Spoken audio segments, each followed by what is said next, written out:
Thursday, July 16th, 2015. This is the Hermetic Hour.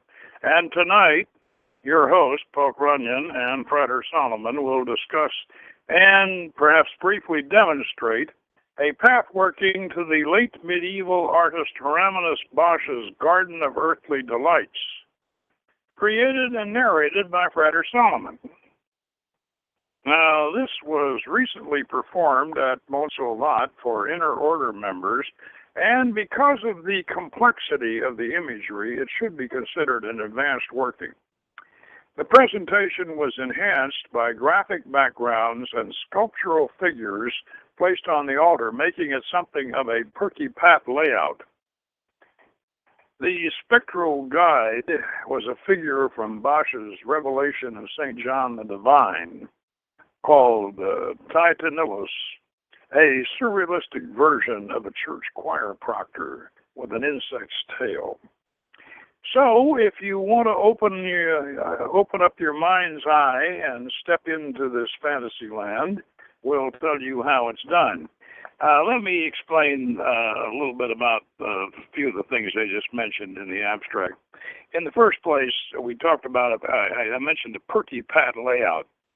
Now, we've discussed this before in connection with the works of Philip K. Dick. And to explain what a Perky Pat layout is, one of Phil Dick's novels concerned colonists on Mars who lived in a subterranean, and they lived in subterranean bunkers, somewhat similar to missile silos, and life was pretty harsh and boring, and so Frater Solomon's on, but he just told me that let me go ahead and before I bring him on, I'm going to go ahead and finish the introduction here. Anyway, these colonists on Mars lived down in these underground bunkers, and they entertained themselves with these urban or suburban layouts of a typical Middle American suburban home, and sort of on a tabletop. This is kind of similar to a kid's railway train layout on a tabletop, which many of you are familiar with, and they have a suburban house and a garage and a car and all that, and a dollhouse, and sort of it's like, and then they had figures, actually very, very similar to Ken and Barbie, Mattel Ken and Barbie figures, and they would literally, it sounds like kids playing with dolls, which is what they were doing, except they enhanced this whole procedure with a psychedelic drug called Can-D.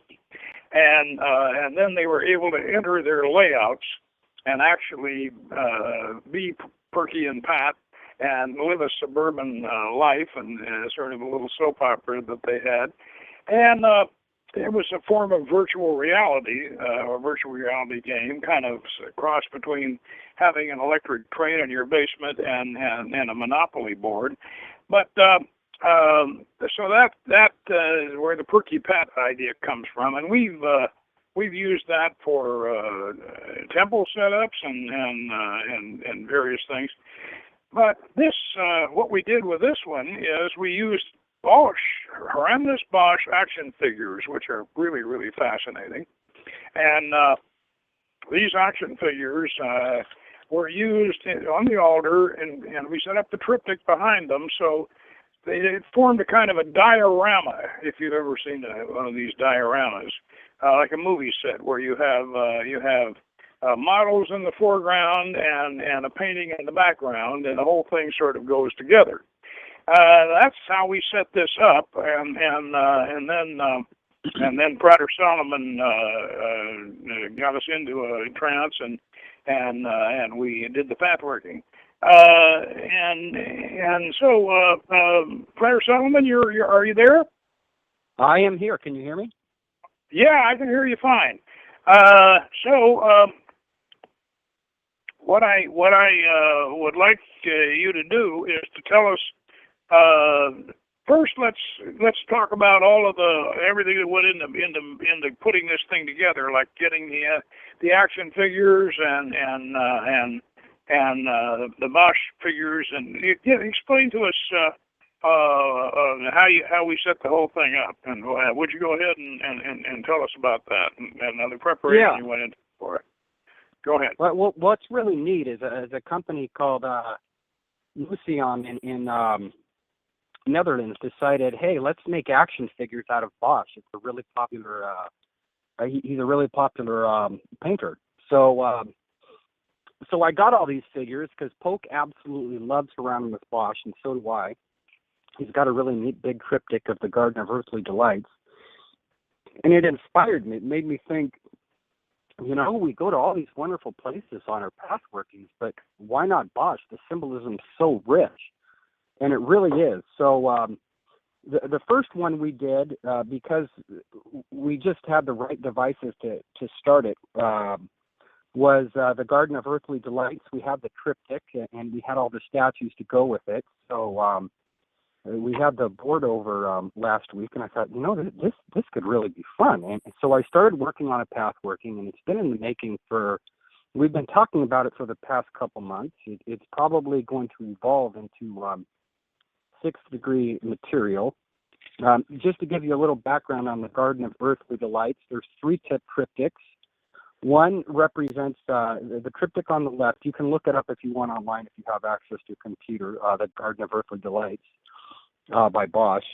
You have the Garden of Eden, you have Adam and Eve, and what appears to be Jesus Christ in the center.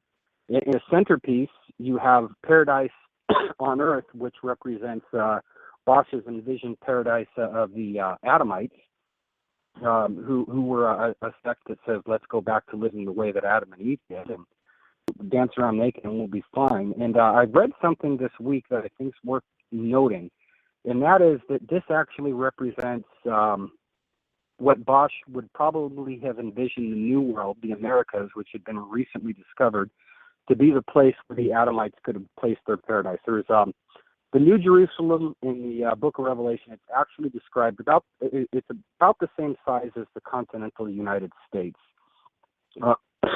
So it was the perfect place to envision, hey, if there's going to be a paradise on earth, it's not going to be here, it's going to be there. They were in the midst of a war, which makes the panel on the right actually where Hieronymus Bosch was living. And the big hint that actually represents the earth in the 1500s is because Hieronymus Bosch actually paints himself in the portrait. Now, you can see him, his face is on the eggshell tree man.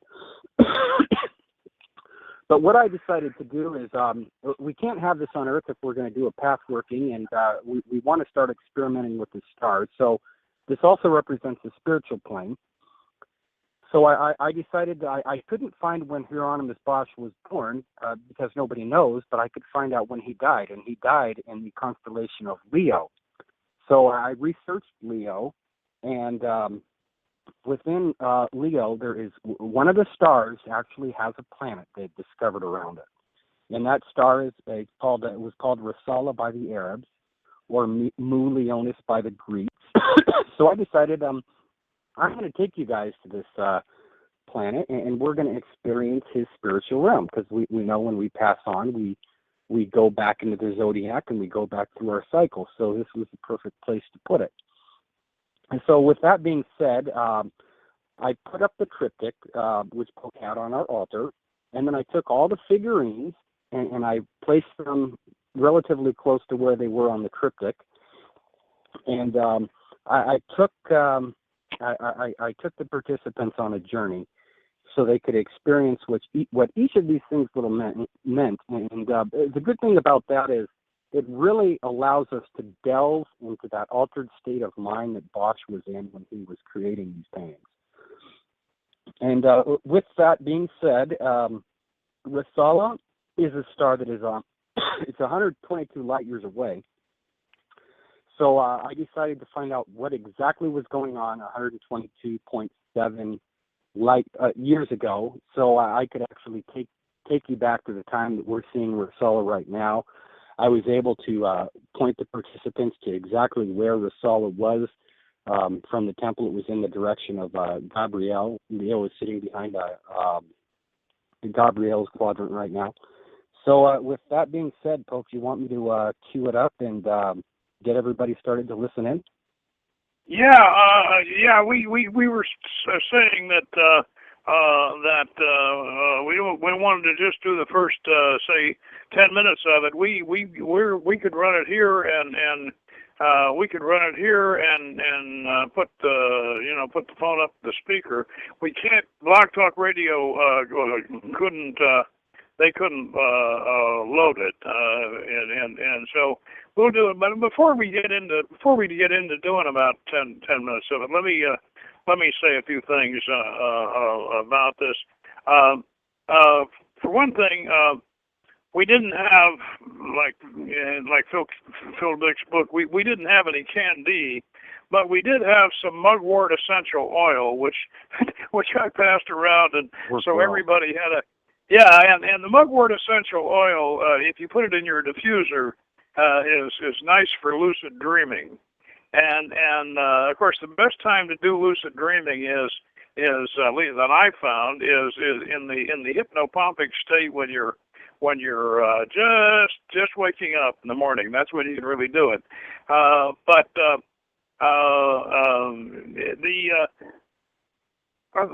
thing about this Hieronymus Bosch working that makes it really an interorder project is a tremendous complexity of this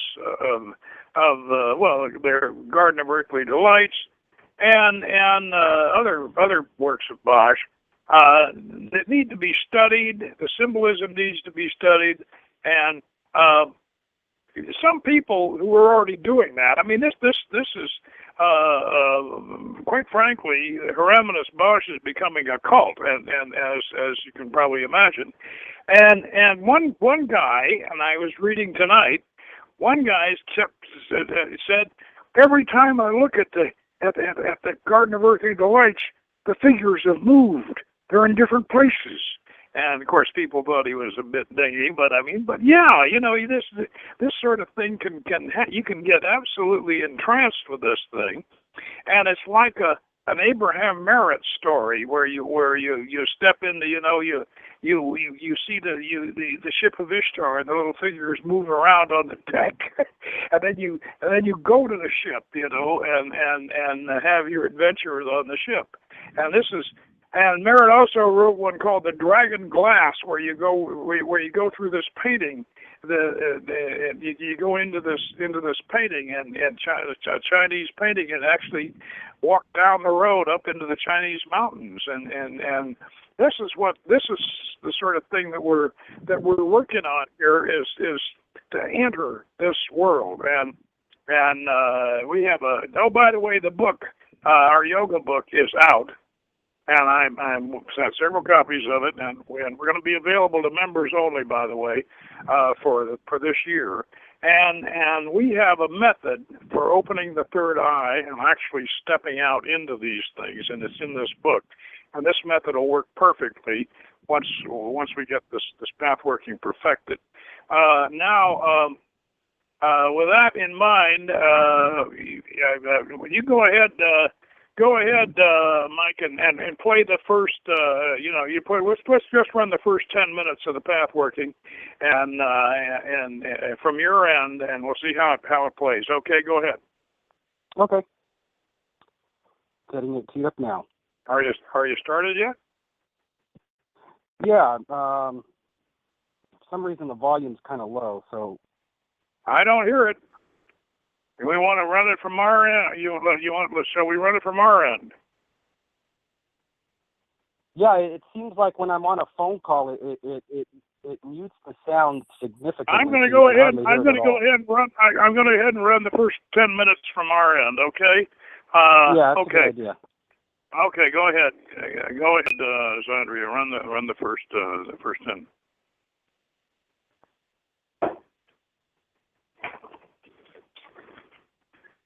Notice the sense of peace, which is coming over your body. Allow your eyes just to gently relax.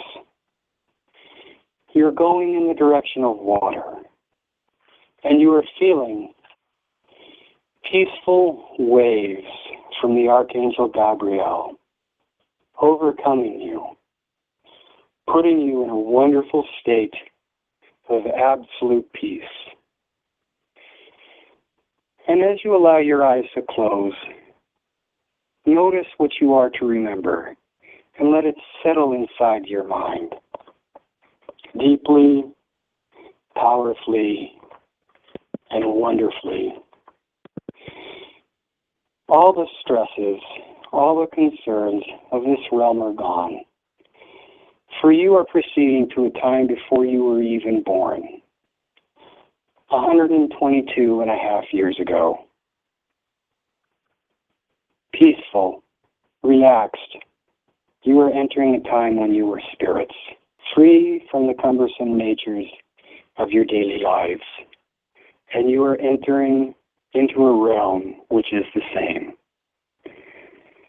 You can feel peaceful, soothing waves in your toes, relaxing all the tension in your feet from the ankles below is totally, absolutely, and completely relaxed as your spirit begins to withdraw itself up through your calves and your shins into your knees.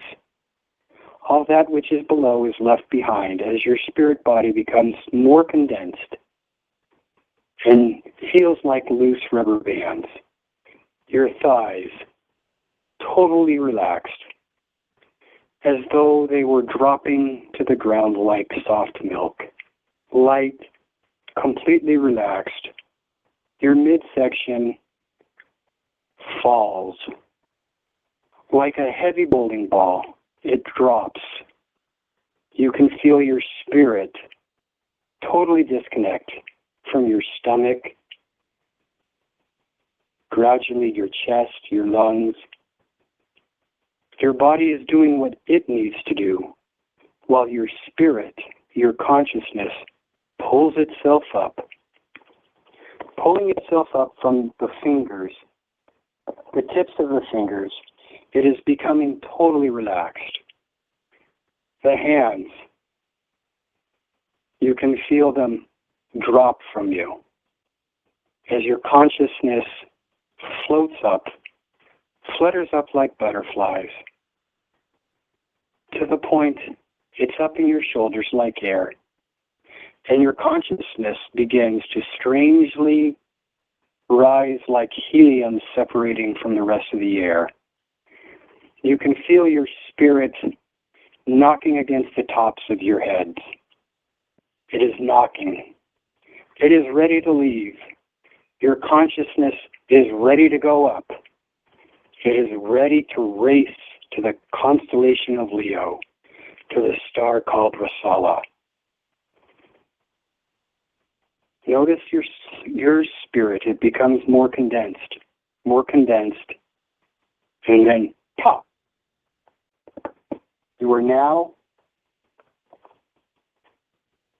standing before the altar and hopping on the altar altogether. You look at Tantilus, that scribe who records all your sins. The statue seems to become alive, as you can see. It's taken over by the spiritual presence which emanates from it. He points towards the two canoes of the eggshell tree man, whom in life was Hieronymus Bosch, as you can see his face, that broken eggshell. He points. The eggshell tree man. You all load up. You get inside the canoe, two in each, and you prepare for your journey, wondering how a tree man with canoes for feet is going to take you there. But it is no mystery, for you notice Tantalus. All of a sudden, those wings he has spread out, and he flutters above, grabbing two branches of Hieronymus Bosch, now as a tree man. He flies you there. He introduces you under his new magical name, Dork Nibro. As he's flying, he speaks to you. I died in Leo. To Orag's moon, Jagger-Dawn, Purgatorium, Hieronymus, I did go. Volcanic and smoggy, I went in a rush. Born again on Orag's moon, Alessinara, Paradisium Hieronymus, like Eden it was, and all rather plush. You're flying now, 122 years into the past towards that light. And you see a planet that looks remarkably like Jupiter. This is Orag. You see a dark moon, and you see a beautiful green and blue moon. But you go to the dark one, and this is Jagger-Dawn. This is where, in the painting, you saw the smog and the fire. You land on the planet, the moon, rather. It lands in a dark river. You get off, and you notice the sights around you. You notice things in particular that stood out when you were looking in the painting. But you look towards two ears that are stuck together with a knife through them, and you wonder as to its meaning. The two ears don't speak to you, but you know its name. For Hieronymus Bosch, as Gork Negro tells you, that is Adoka Dodidrik, the pierced ears. Adoka has nothing to say, but you notice your own ears come together, as even blackness disappears from your eyes, and there is no vision, there is only sound. And you get this message. What have you heard that was evil or ill-intentioned and internalized? Believing without thinking. That is the reason these ears are together. They symbolize the time we've believed without thinking. And you can feel a dagger pierce through your ears. This is because this is purgatory. Not as a hellish eternal punishment, but for you to recognize, to cut yourself off from foul talk. Gork then points you out to Sonara, the snake nun, you being led by Tantalus, who is silent. A good snake or a bad nun? Wicked, for she had a deceitful tongue. In life she chastised the old and deceived the young. Tantalus then points you to Clope, the nighthead with legs but no arms. How peculiar a sight. A pig nun. Quite a fright. Clope, the knight with legs and no arms, with a raven's head. I run to devour, no hands here to do good, because in life I only fought and took. Claiming to give was just not in my power. Papicia, the pig nun. She cannot speak, but Gork describes her, a good pig or a bad nun. This nun only gorged off tithes, giving nothing back. Okay, that's about 10 minutes. Are you there, Mike? Yes, I am. Okay, that's 10 minutes. I want to mention that you have the great big fat Bausch book by Wilhelm Franger. The German Yes, car. I do. Yeah, the Right the one that I inherited from my beloved mentor Frederick Adams. And I want to mention that that Wilhelm Franger has a different concept of the Garden of Earthly Delights triptych than just about everybody else does. He has a concept that both Fred Adams and I really liked, and that is that the center panel with all the delightful nudists frolicking around with the hummingbirds and everything else, that represents the paradise of the Adamites, of the Adamite sect, and that the side with all the torturous stuff going on, the one that we were going through, is over there, is not really purgatory or hell. It's the world. It's the real world as it was in Bosch's time. And then, of course, the Garden of Eden over on the other side. That is what it is, and leading to the paradise of the Adamites, which was their idea of how to go back to Eden.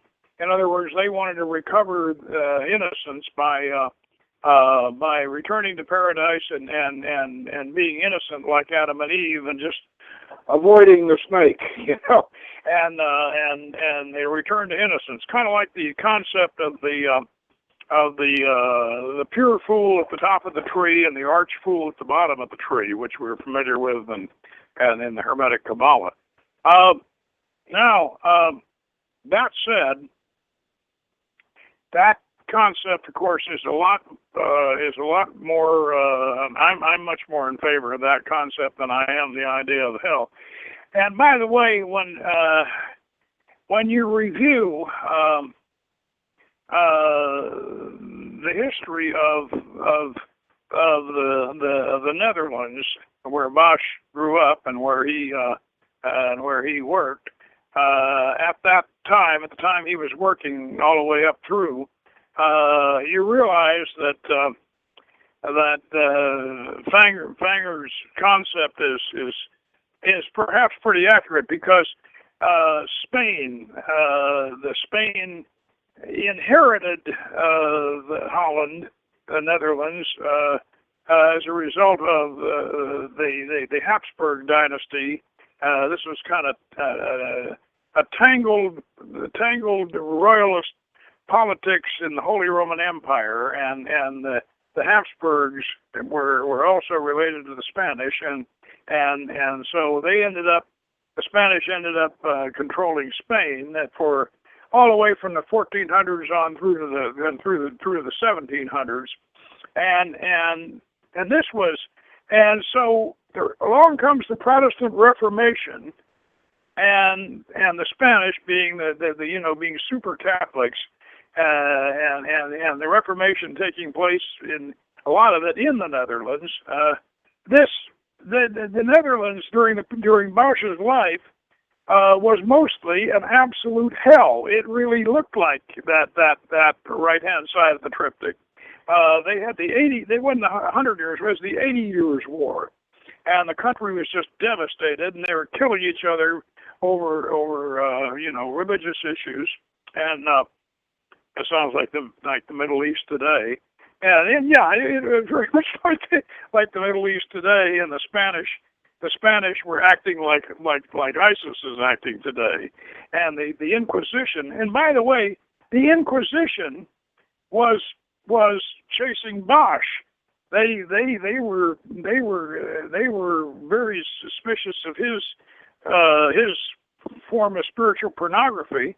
But at the time they were chasing him, Philip of Spain, the king of Spain, was making a private collection of Bosch's artwork, and becoming Bosch's biggest fan. So I want to point this out, that may not be purgatory. That may just really be Bosch's representation of what was going on in the Netherlands at the time. And there's a huge hint. There's a huge hint, Poke, that you're absolutely right. and that's the fact that he painted it in the painting himself. And what we have to understand about Netherlands at the time, it was a very devout nation. And one thing that we don't think about, we like to put hell off somewhere outside the universe and heaven somewhere outside the universe too. But back then, the spirit realm was very real, and it wasn't far below and it wasn't far above. It was with them. They had spirits running around all the time in their mind. So all of these things that he's depicting, you have the burning buildings, which is something he actually saw. And what this eggshell tree man represents is how Bosch probably felt with everything that he was doing and everybody that he was seeing. Like, he was probably seeing a lot of hypocritical nuns, and that's why you see the nuns depicted the way that they are. You see a priest here, or a bishop, and he's depicted in a negative light in this column. So that's definitely what he's doing, is he's depicting the spiritual world as it is. And this blue bird devil who's swallowing people, and that represents people dying. And I like what you pointed out. That probably represents reincarnation symbolically too. But people are being dropped into the ground. Well, you could. There is so much depth in this work. I mean, this is a lifetime. This can be a lifetime study of Bosch's symbolism, and it can be a lifetime study. And it is. And some people think he was an alchemist. He certainly was familiar with it. Carl Jung thought he was. And I've been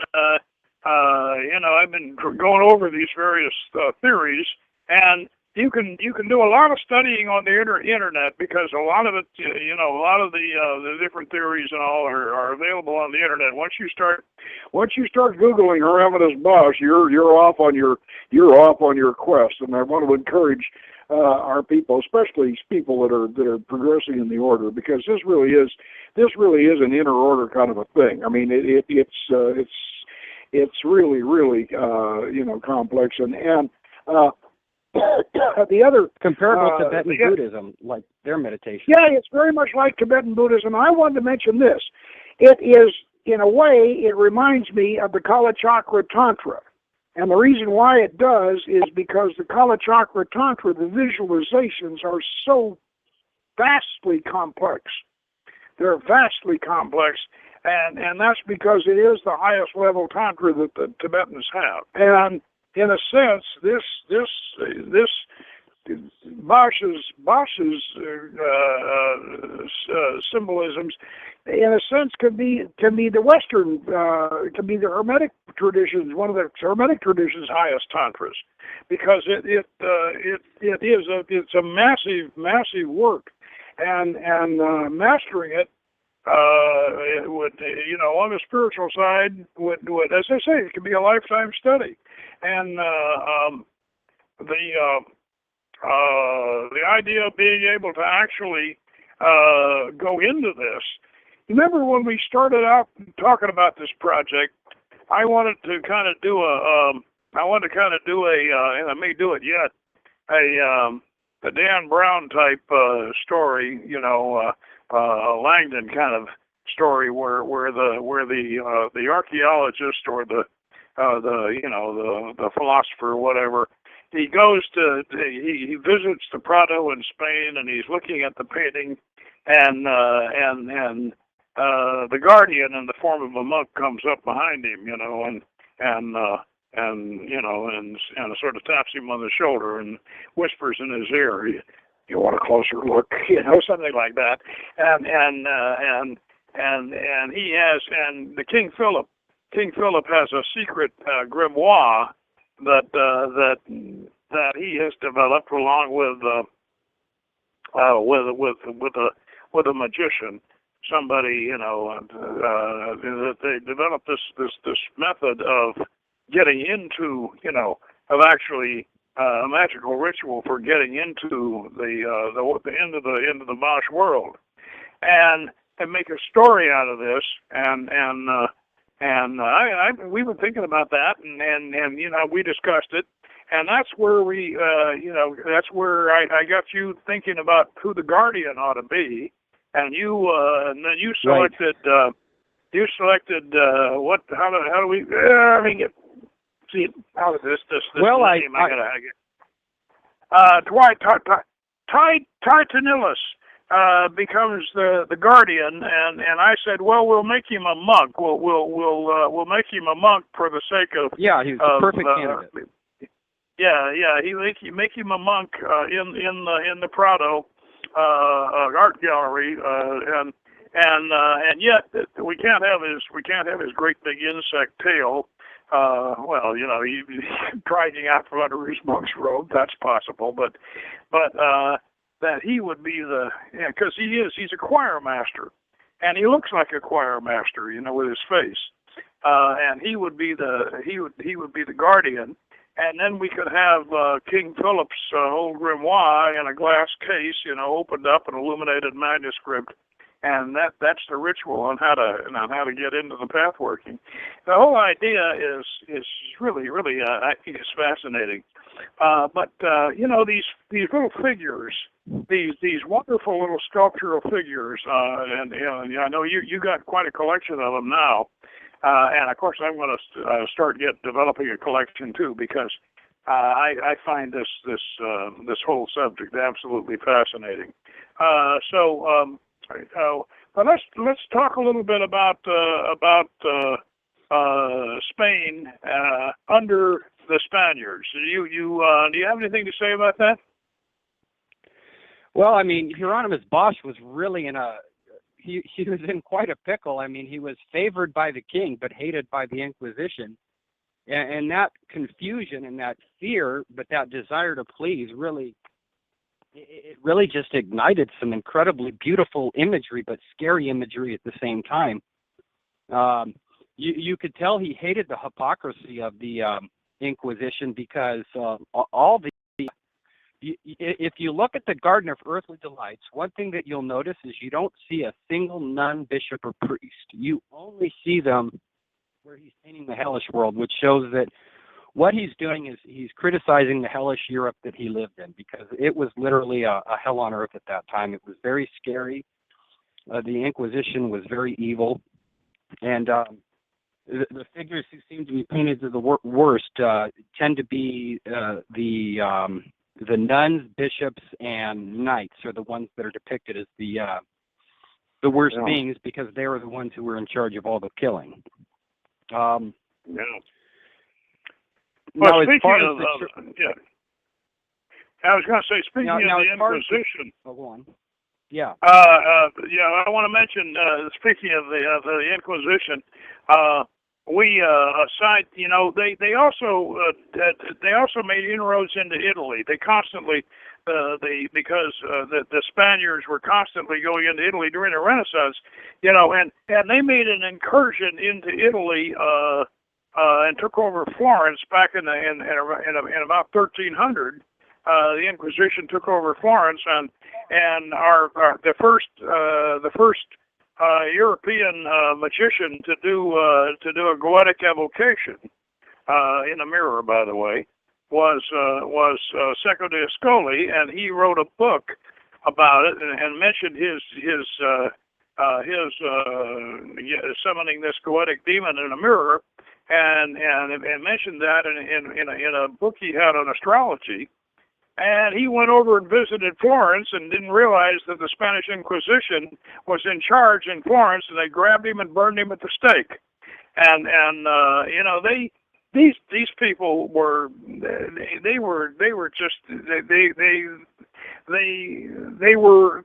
more evil than anything that they were going after, and they you know. Like Monty Python, I was joking about it when we talked about Secco de Ascoli some time back, you know. He got over to Florence and nobody expects the Spanish Inquisition, you know, like Monty Python saying. But they must have been in Holland with the Calvinists, especially in Holland. They good Lord, what a horrible mess that must have been. And we see all of that reflected in Bosch's work. Now, what do you think about what do you think about the idea of creating a vehicle? Let's say if we were to place this, as you have on another planet, we use our Cusor's boat for advanced, for flying over paths we've already done in higher spheres of the Tree of Life. But in this case, I think that that Tree of Life flying saucer design might be a good idea. You want to talk about that a little bit? Yeah, that's really neat, because if we're going into the stars, yeah, it goes back to the tradition of the Hebrew tradition of a Merkaba, or the wheels. Ezekiel talked about these wheels that were flying towards the heaven. So the neat thing is, a flying saucer is obviously wheel shaped, and the Polk's design is it's really brilliant. It's got on the bottom of one side, it has the zodiac, which really it helps key you into the stellar system, and we're going to be using that. I have the other ones. I'm starting to flesh out the other ones, and I use the zodiac based on particular dates as far as triggering you into the star system. So the flying saucer is brilliant, because after we get the Soma Sophia developed, we're going to be going into the stars.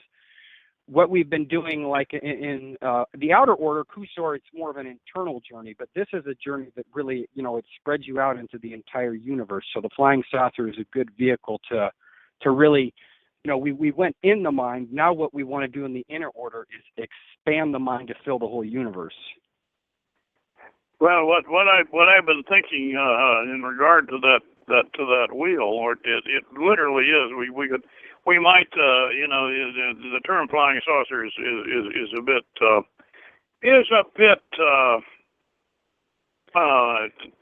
campy. Maybe. 1900s.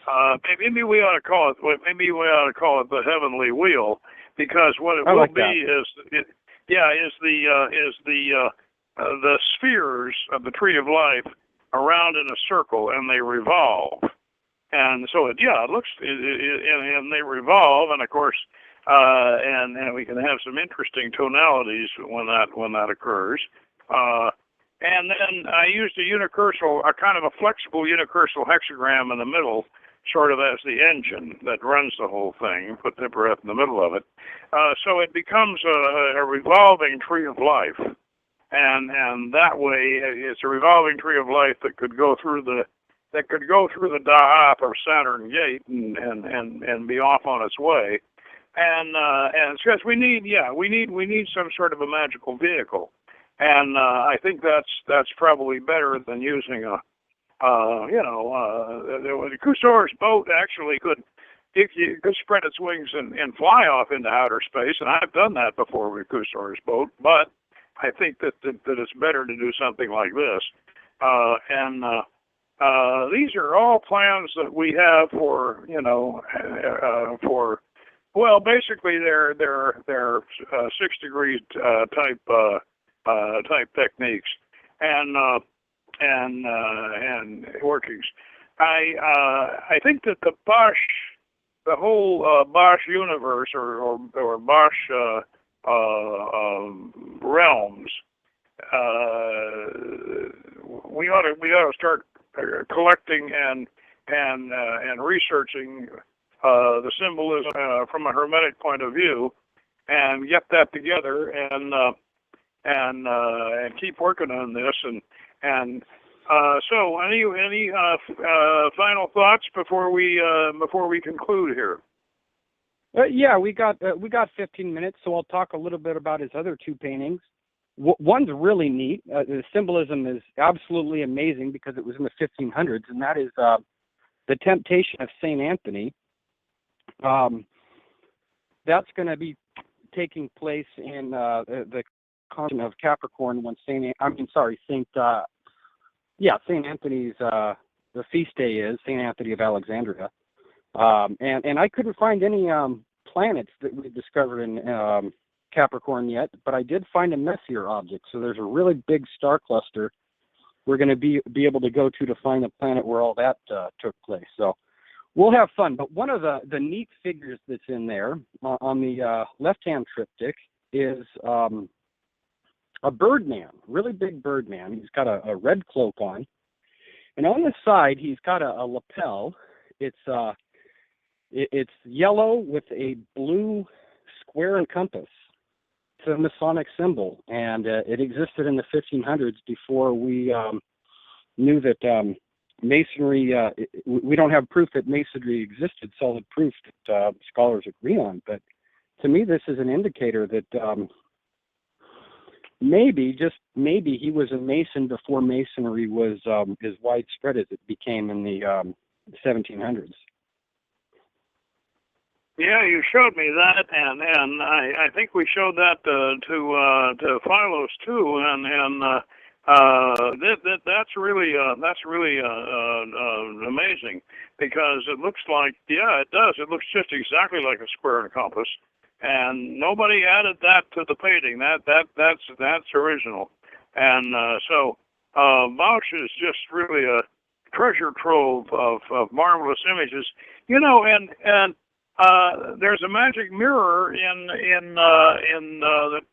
on the right hand side of Garden of Earthly Delights, down there toward the bottom. There's a magic mirror on somebody's rear end, actually, and I think there's a girl that's been shot through the heart looking into it. It's kind of gruesome, but it's definitely a magic mirror, and there is all sorts of symbolism in this. And these paintings that are just absolutely, you know, they're hermetic, and you know Bosch was certainly into hermetic arts, and there's no doubt, and I'm absolutely fascinated. Now there's also, there's the Haywain. We can talk about that a little bit. What do you think about the Haywain? Yeah, the Haywain. I don't want to say I'm underwhelmed, but if you look at the Haywain, it was really a prequel to the Garden of Earthly Delights. The Garden of Earthly Delights, what Hieronymus Bosch did with Haywain is he took it, he took this concept and he took it to the next level, and he really detailed it. I think the Garden of Earthly Delights is in going back to what he did in Haywain, adding what he thought as an afterthought. So the neat thing about the working that we did is it pretty much takes you through Haywain, except it's far richer and more complex. He made the Garden of Earthly Delights later, and it's very thick in symbolism. There's some neat figures that are in Haywain that are not named Garden of Earthly Delights, but for the most part, if you look at the two, you'll see what he did is he was really inspired by what he did in Haywain, and that is a painting alone that you can really look at and stare at for hours. But this one, that was what the King of Portugal, he literally stared at that painting for hours, because it's so fascinating and it's so in depth, and it was made just for him. Hieronymus Bosch, when he made the Garden of Earthly Delights, he wanted to make something that kind of in a way was for everybody. And if you really get it, this is something that you can, like you said, you can't just stare at this thing for hours. You could literally stare at this for the rest of your life, because each little component has such rich symbolism. And living the type of life that he did, Hieronymus Bosch just had to be pumping with adrenaline, because the threat of death was so prevalent on somebody as provocative as him as an artist. I mean, his art is really, it's very shocking, and it's very much against the establishment. And so he was triggered by all this. He was seeing death everywhere, and you can see the rich symbolism both in Haywain and in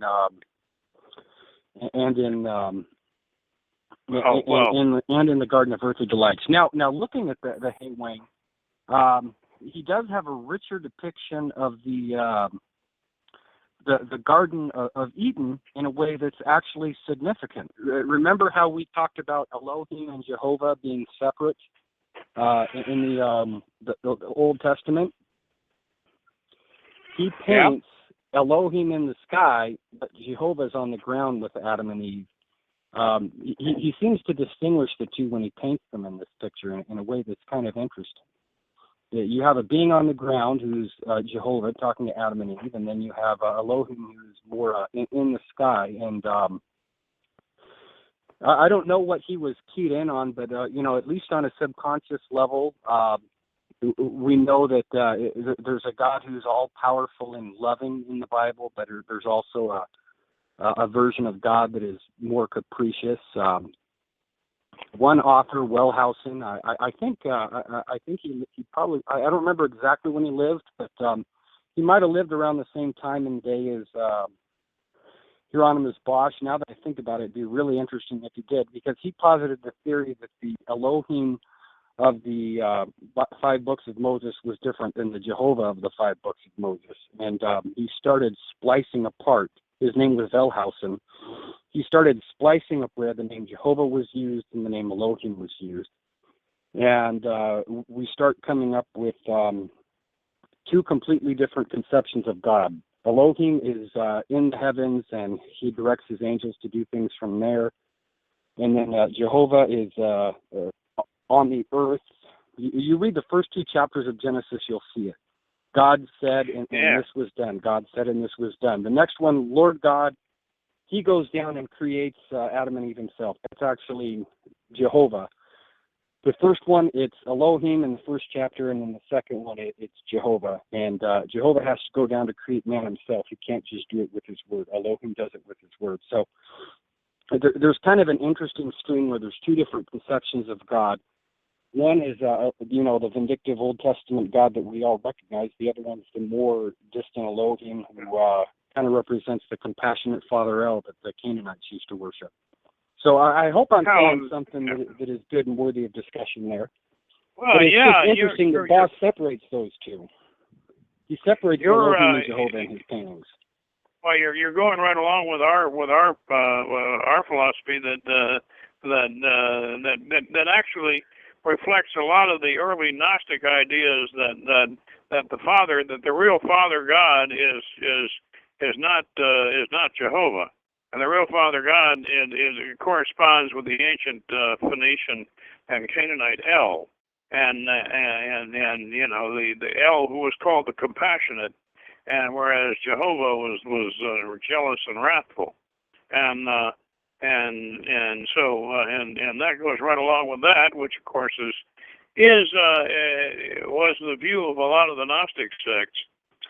Anyway, this has been a fascinating discussion, and I'm sure that we've stimulated the minds of our listeners, and I encourage them to take a look at Bosch